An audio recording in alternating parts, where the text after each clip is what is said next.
So we're playing residential again today. We got a no cooling call. Compressor was running. Condenser fan runs. Blower fan motors inside. The customer said it was iced up inside, so they turned it to fan only for a whole day and defrosted all the ice. So the filters are clean, the coils are clean. We're starting from square one. So we just fired up the unit. Blower fan is working inside. It's not an airflow problem. So we're dealing with R22, and so right away we're looking at a suction side of 23, 24 degrees, theoretically. If that's the case and you're running a 24 degree coil, you're below freezing and your evaporator is going to ice up. And then head pressure 170, which is low. There's a general cheater of like 30 degrees above ambient. Well, it's 77. We're in this beautiful shady spot, so it is nice and comfortable here. It's maybe 68, 70 in the shade, so we're definitely low. But if you wanted to do this, so we're going to add charge to this, and what we're going to do is we're going to calculate the superheat.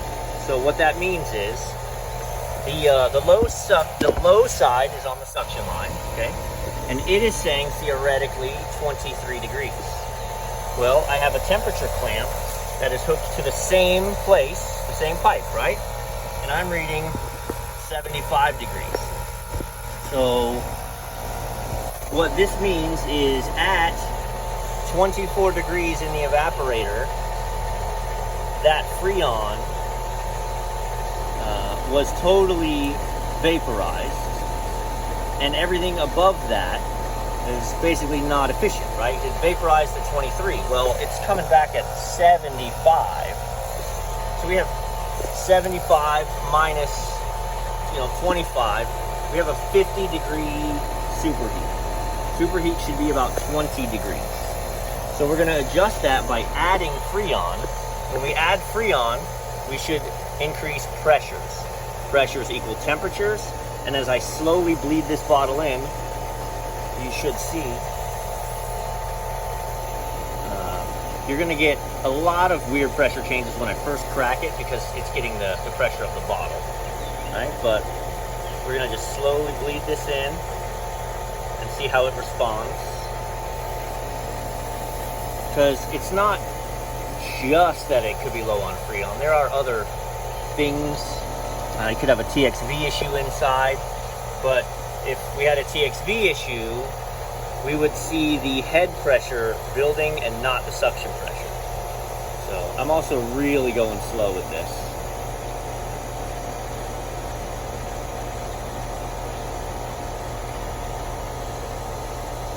So we're up to 3280.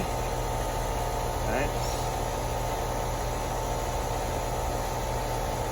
Also, while I'm actively adding Freon, that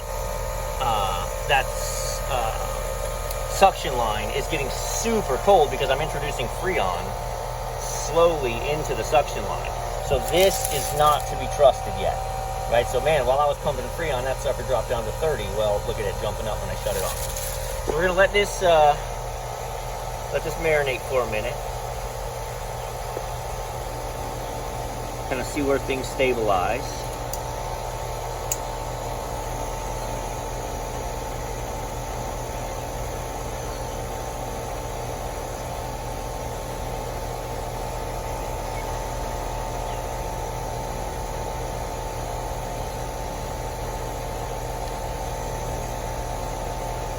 The house is really hot, so that's going to affect the suction pressure, but let's play superheat. I'm at 37. Now I'm at 70.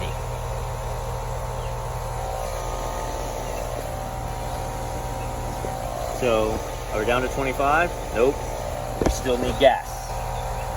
So refrigeration systems have a sight glass, right? It's really easy. There's a physical sight glass, and when it fills up, you're full. For these residential units, you have to use superheat and subcooling to determine where you're at. So A little more, we open it, you see a little more of the Freon rolling nice and slow, because I don't want to pump a whole bunch of liquid Freon into that compressor, because the compressor is meant to pump vapor. So, a little bit, nice and easy. Let her trickle in.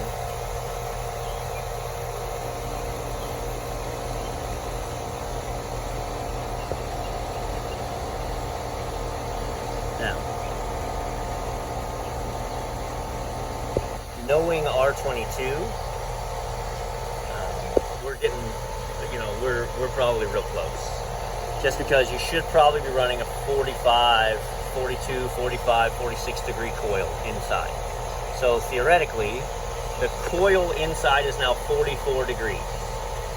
So the thermostat said it was 76 when I was inside. So now we're taking 76 degree air and we're blowing it over 44, and we should be getting real nice output air now. They were getting no output air last time. So, hey, we're at 44, we're at 64. So we got about 20 degrees of superheat right now. We're gonna let this run for 10 or 15 minutes. We're gonna see what happens as the temperature stabilizes inside.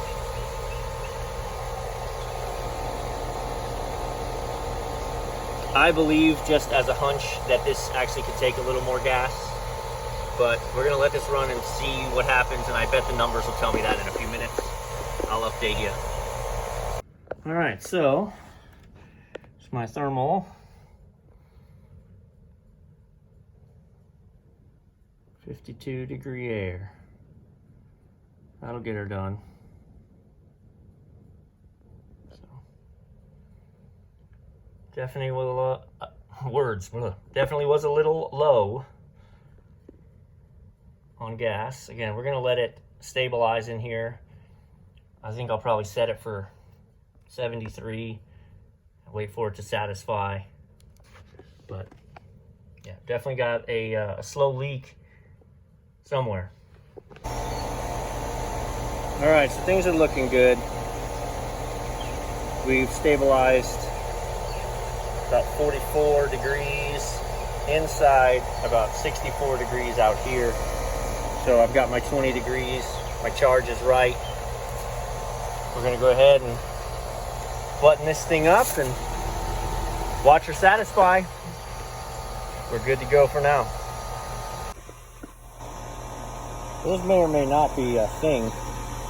I'll show you in a second, but these are the caps that were on the gauge or on the access ports, and they don't have O-rings.